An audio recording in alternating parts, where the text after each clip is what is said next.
Dan's favorite topic of the week. You've got 5 polls now that show some softness in Donald Trump's poll standing. And you have people like Dan Pfeiffer declaring the end of the term, like the honeymoon's over off of these 5 polls. And then you have uh, the vice starting to close in. You got some people in MAGA who are saying the cuts aren't coming big enough. We're going to end up short of 2 trillion. And then you've got some members saying you're cutting either stuff we care about institutionally, like poultry safety or air safety, or people in my district are complaining. So first put up the Politico headline. Again, the press is going to overstate this to some extent. They're going to take every Susan Collins quote and turn it into a widespread revolt. So Politico has this story, but I'm not minimizing the reality of this here. Private GOP panic over the slash and burn DOGE firings. And you've got, this story is correct, you've got private calls going into the White House from Republican members saying, you're cutting too much, like rehire people. And in some cases, they are rehiring people. They're bringing people back who were fired. Now, Greg Bluestein of the Atlanta Journal-Constitution has a series of tweets about a town meeting that took place last night. A lot of members don't do town meetings anymore. They do teletown halls. It's cheaper. You can bring more people in. You can also press mute. You never know at a town hall whether it's grassroots or it's AstroTurf. What we're about to show you, everyone making a ruckus could be on direct orders from Neera Tanden and the Center for American Progress. Could be. We don't know. They could also be red Americans who are eager to right the course that the Trump administration's on. So we show you this, not knowing the motives or identities of the people. But this is Congressman Rick McCormick from a red district. It's Trump plus 18, I think, in Georgia. 22. Having 22, having a town 22. hall last night. Greg Bluestein says it's spicy. So let's show you the congressman talking to his constituents, although again, they could have been bussed in from Brooklyn about their unhappiness with some of the cuts. Roll tape. You can go and yell all you want, but I can't understand 10 people, let alone 100 people at once. They said it's very the budget, not the president. And you are doing us a disservice to set that down and not stand up for us. And A lot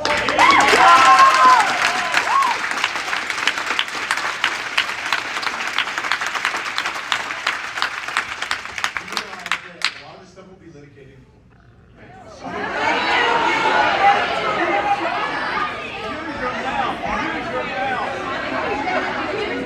don't think it's going to be litigated in court. You don't think I'm going to stand up for you? Stand up.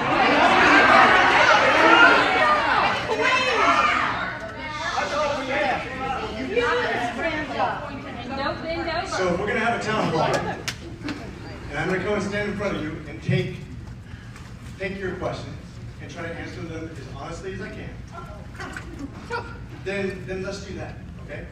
But if you're going to just yell at me, that's not going to be an effective town hall. I get it. Just yell at me, that's not going to be an effective town hall. I get it. Now, politics is like shooting free throws. If I'm feeling confident, I can make 8 out of 10 pretty consistently. But if I don't have my confidence, I'm going to make 4. The Democratic Party, people like Dan Pfeiffer, they want to bring the confidence back. They want to say, hey, look, Trump's poll numbers are down. The town halls are like the Tea Party, and they're like posts. It's like 30 days in, Trump, he's a fraud. It's all coming back. The Democrats are going to surge. Chuck Schumer, now the Chuck Schumer rallies are going to be seen as masterful. Sean will sit silent now while Dan gloats. Dan. No, yeah, there's not that much wind at our back, but I think there is not as much wind in our face either. Because look, take it all together. You have 5 polls that show that independents seem to have issues with DOGE, with Musk, and where Trump's focus does not appear to be, which is inflation, the economy, and immigration.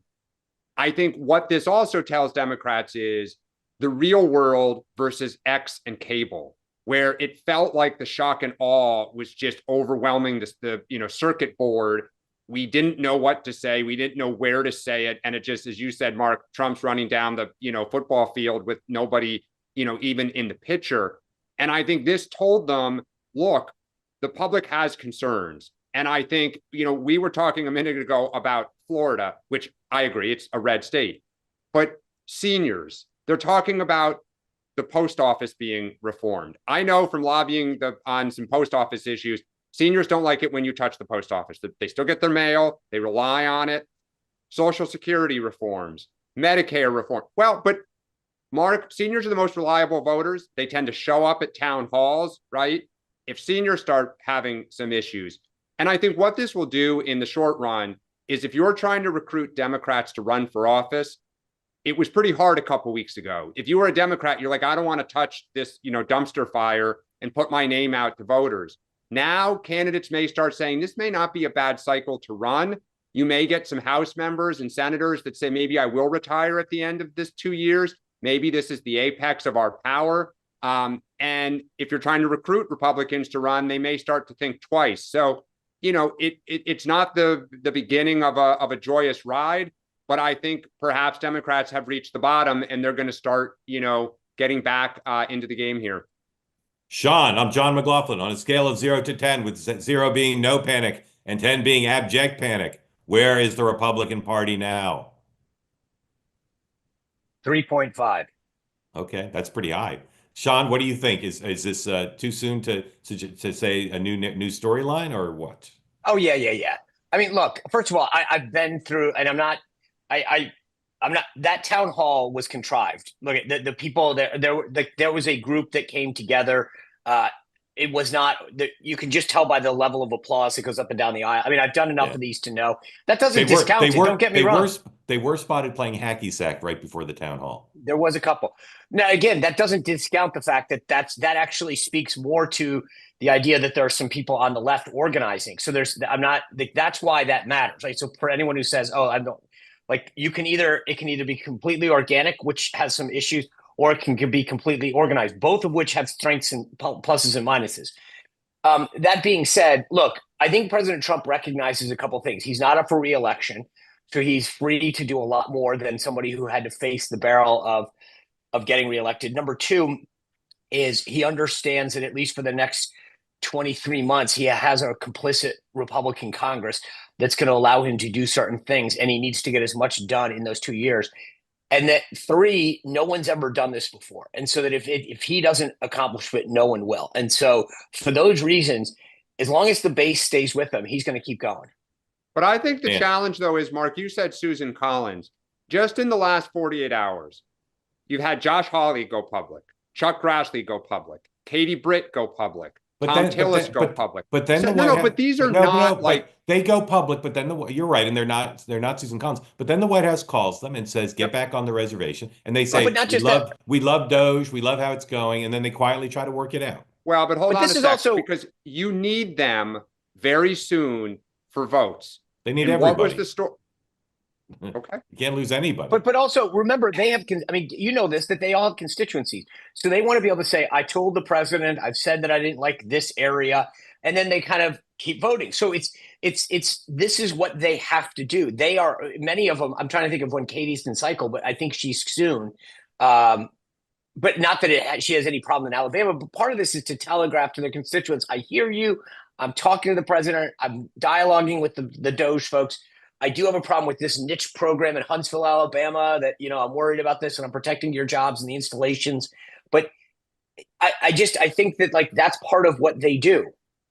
Right. But I think the challenge is here that take Chuck Grassley, or I think it was Joni Ernst the story was about, where farmers said, we produced the food because we were supposed to be paid.